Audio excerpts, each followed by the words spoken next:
எல்லாருக்கும் வணக்கம். கல்யாணத்துக்கு பிறகு பஸ் வேசி செட்ட மறுபடியும் அடிக்கடி செக் பண்ணிட்டே இருக்க வேண்டியது. அவுந்துருச்சா, இடுப்புலதான் இருக்கான்ட்டு. இந்த வருஷம் தொடக்கமே ரொம்ப அழகா தொடங்கிடுச்சு. திருப்பதி பிரதர்ஸ்க்கு கோலி சோடா, மில்டன், மஞ்சப்பை, ராகவன், மிக முக்கியமான 2 படங்களுக்கு பிறகு கொஞ்சம் பொறுமையா இருப்போம். 5ஆண்டு இருக்கு, பெரிய படம், அந்த வேலையை பெருசா செய்யணும். அதனால இடையில எதுவுமே வேணாமே, கொஞ்சம் தள்ளி வச்சுக்கலாம், 4-5 படம் வேற நடந்துட்டு நினைச்சிட்டே இருந்தோம். அந்த நேரத்துல நான் பாம்பேல ஷூட்டிங் இருந்தப்போ மனோபரசர் ஃபோன் பண்ணி, டேய் படம் எப்படா பார்க்கறதுன்னு அப்பப்போ கேட்டே இருப்பாரு. முதல்ல என்னன்னா எனக்கு என்ன தோணுச்சுன்னா, எப்படியாவது அவாய்ட் பண்ற மாதிரி சரியான வார்த்தைகள் தேடி ரீசெல்லாம் கரெக்டாக பிடிச்சி, சார் கமல் சார் படம் இருக்கு, இந்த பக்கம் பார்த்தா பாலாஜி சார் படம் ஸ்டார்ட் பண்ணிட்டாரு, இடம்பொரு லேவல் இவ்வளவு இருக்கு சார், நம்ம 5ஆண்டு வேற போயிட்டு இருக்கு, ஏதாவது கரெக்டாக சொல்லணும். அவருக்கு நிறைய நான் யோசிச்சே இருந்தேன் எப்படா அவாய்ட் பண்ணலான்னு. ஆனால் அவர் எனக்கு அவ்வளோ பெரிய நண்பர், ரொம்ப நாளாக தெரியும். இருந்தாலும் இந்த நேரத்தில் முடியாது, அதை சொல்லணும்னு நான் நினச்சிட்டே இருந்தேன். ஆனால் கரெக்டாக ஒரு தடவை திரும்ப திரும்ப சொன்னப்போ ராஜ்முருகன் ஒரு தடவை ஃபோன் பண்ணார். சார், அந்த பையன் வினோத் என் கூட தான் தெரியும், நம்ம கோலி சோடாலையும் ஒர்க் பண்ணால், நீங்கள் ஒரு தடவை பாருங்கள், அந்த படம் ரொம்ப நல்லா இருக்குன்னு சொல்லி. சரின்னு சொல்லிட்டு, என்ன எப்படி போஸ்ன்னு சொன்னாலே இந்த நேரத்தில் வேணான்னு சொல்லிட்டு திரும்பியும் ஆரம்பிக்கிறமேன்னு சொல்லுவாருன்னு நினச்சேன். சரி, போஸுக்கே தெரியாமல், சரி மனோபால சார் உள்ள மரியாதையினாலையும் சரி எல்லாரும் சொன்னதுனால ஃபுல் டைட்டாக அப்படி ஒர்க் போயிட்டு இருக்கு. ஒரு ஷூட்டிங் முடிச்சு அந்த கலைப்பு எப்படி இருக்குன்னு இங்கே உள்ள டேரக்டர்ஸ் எல்லாருக்குமே தெரியும், எல்லாருக்கும் தெரியும். ஒரு 8:30 மணி இருக்கும். சரி படம் பார்க்கலான்னு முடிவு பண்ணி நானும் என்னோட டைலாக் 2 பிருந்தா சார், மற்ற ரெசிடென்சி எல்லாம் ஃபோன் பண்ணி கேட்டோம். எல்லாமே டயர்ல தூக்கிட்டாங்க, யாருமே வரல. எப்பயுமே கூட எல்லா படம் பார்க்குறவங்க அவங்கெல்லாம். அதுக்கு முன்னாடி பாம்பேல போஸுக்கு தெரியாம 2 படம் பார்த்துருக்கேன் நட்புக்காக. அந்த படங்களை பற்றி சொல்லவே இல்லை அவன்கிட்ட. இந்த படத்தை ஒரு 8:30 போய் உட்காந்து படம் ஸ்டார்ட் ஆச்சு. படம் ஸ்டார்ட் ஆகி ஒரு 10 நிமிஷத்துல என்னால் உட்காரவே முடியல. அப்படி ஒரு அப்படியே தள்ளுது தூக்கம், என்னால் முடியல. நான் பிருந்தாவை திரும்பி பார்க்குறேன், அவர் உற்சாகமாக படம் பார்த்துட்டு இருக்காரு. எங்கள் மேனேஜர் சக்கரன்னு ஒரு பையனை உட்காந்து பார்த்துருந்தான். முன்னாடி இந்த டிரைவர் முருகன் 2 பசங்க இருந்தாங்க. நான் என்ன நினைச்சேன்னா, ஏதோ நல்ல விஷயம் இருக்க மாதிரி இருக்கு, ஆனால் என்னால் சரியாக பார்க்க முடியல. இது தப்பான திருப்பு சொல்லிடக்கூடாது.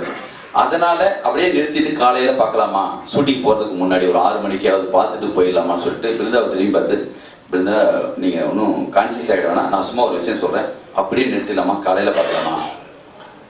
ஏண்டா, இல்லை எனக்கு ஒரு மாதிரி உள்ள இழுத்துட்டே போகுது, தூக்கமாக வர மாதிரி இருக்குது, சரியாக பார்க்கணும், அதனால தான் நான் நினைக்கிறேன். இல்லை நான் பார்த்துக்கிறேன், நீ கொஞ்சம் நேரம் அப்படியே அசந்தாலும் பரவாயில்ல, நான் கண்ணி பண்ணி உனக்கு என்னன்னு நான் சொல்லிடுறேன், நீ பேசாமல் உட்காரு, சரி போக போக சரியாயிடும்னு சொன்னாங்க. சரி ஓகே சொல்லி கண்ணெல்லாம் கசக்கிட்டு திரும்பி அப்படி உட்காந்தேன். அந்த உட்காந்ததுங்கிறது வெறும் 4 நிமிஷம் 5 நிமிஷம் தான். அதுக்கு பிறகு படம் ஸ்டார்ட் ஆகிடும். அப்படியே படம் முடிகிறப்ப எனக்கு என்ன சைன் இருந்துச்சுன்னா, நம்ம தூக்கத்தெல்லாம் தூக்கி அடிக்கிற அளவுக்கு இந்த படம் இருக்குன்னு சொன்னா, இதுதான் ராமநாயுடு ஸ்டுடியோவில் ஒரு விஷயம் நான் உண்மையிலேயே கேள்விப்பட்டிருக்கேன். 1 மணிக்கு 12 மணிக்கு தான் மொத்த ஸ்டாப்பை அவங்க எல்லாம் கூப்பிட்டு வச்சு படத்தை காட்டுவாங்களாம். அந்த தூக்கத்தையும் தாண்டி அவன் அந்த படத்தில் நின்றுட்டான்னா, முடிச்சுட்டு இருந்தாலும் அந்த படம் நல்ல படம்னு அவங்களுக்கு ஒரு சைனா.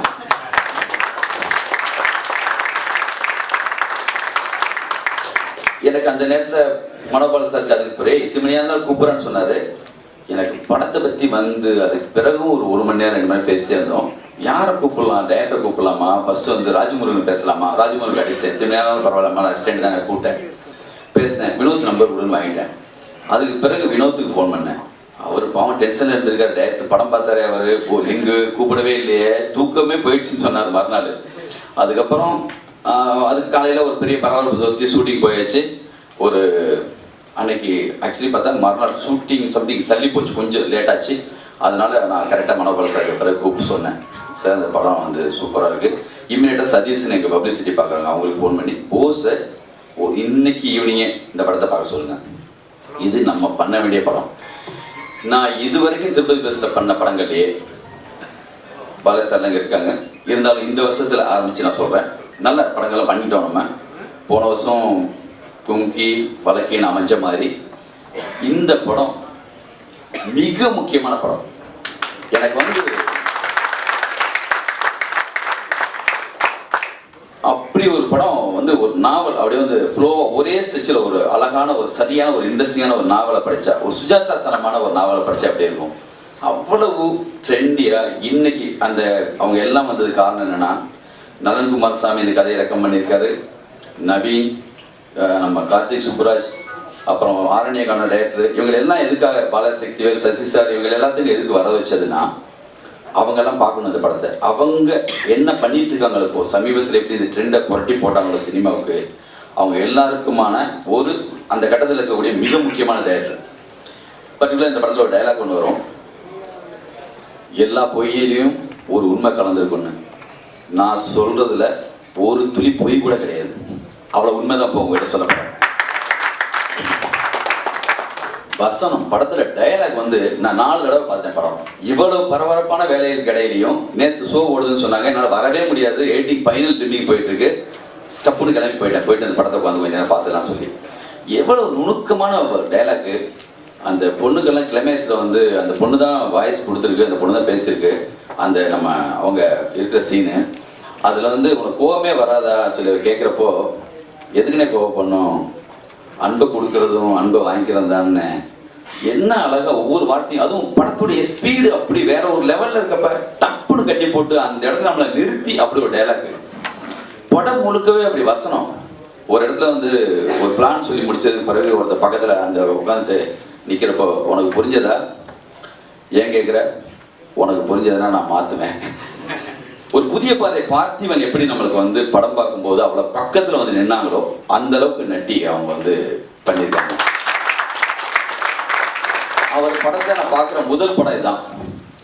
பிச்சுட்டாங்க அவங்க வந்து வண்டியில நம்ம எந்த இடத்துல இருக்கோம் இப்போ சொல்லி கேட்டுட்டு டப்புன்னு வண்டியில ஏறி உட்கார ஸ்டைலாக இருக்கட்டும், பின்னாடி இப்படி கையை வச்சிருக்கா இருக்கட்டும், ஒரு பெரிய ஹீரோக்கான பக்கத்தில் உள்ளவங்க கிட்ட இருந்து பாக்கெட்ல அந்த காய் சட்டுறது இந்த வளவன் அவர் பின்னிட்டாங்க அவங்கெல்லாம். அதாவது இந்த மாதிரி இயல்பான படம் எடுக்கிறப்போ என்னன்னா, நான் அடிக்கடி ஒன்று சொல்லுவேன், ஒரு படம் எப்படி இருக்கும்னா, நான் சொல்ற உதாரணம் எனக்கு தெரிஞ்ச 2 நண்பர்களுடைய படத்தை வச்சு சொல்லுவேன். சங்கர் சார் படம் மாதிரி ஒரு வகை இருக்கு, பாலசக்திவேல் டைப் ஆஃப் ஒரு படம் இருக்கு. 2க்கு இடையில என் படம் இருக்கும், அது நான் என்னுடைய மீட்டான்னு நினைப்பேன். ரொம்ப நிஜமா சொன்னாலும் ஜனங்களுக்கு பிடிக்காது, ரொம்ப சினிமாவா சொன்னாலும் பிடிக்காது. இந்த நெச்சம் நிறைய வச்சுக்கிட்டு அதுல ஒரு சினிமா லாங்குவேஜை கலந்து ட்விஸ்ட் அண்ட் டர்ன்ஸோட அப் அண்ட் டவுன் அப்படி கரெக்டான ஒரு பிலிம் பார்க்க முடியும்னா, அந்த கலவை வந்து வினோத்துக்கிட்டு வந்து அவ்வளவு ஒரு டெம்போ, அந்த கட்டிங் பாயிண்ட் அங்க வந்து ஒவ்வொரு இடத்துலயும் வந்து அங்க அங்க முடிஞ்சு இங்க தொடங்கின இன்னொரு இடம் இப்படி அப்படியே ஒரு டென்ஷன் கொடுத்துட்டே போற விதம். இலவசன் நான் எப்ப பார்த்தாலும் நல்லா நடிச்சிருக்கேன்னு சொல்லுவோம். ஆனதுக்கு பிறகு உண்மையிலேயே எனக்கு வந்து கரெக்டான அமையல, நான் அவரை அவ்வளோ ரசிச்சிட்டு இருக்கேன். இந்த படத்தில் அவர் வந்து செகண்ட் டைம் அவங்களை அந்த வளவன் அந்த குரூப்பை மாட்டி விட்டு அவர் கடையில் போய் உட்காரப்போ ஒரு ரியாக்ஷன் பண்ணியிருப்பாரு.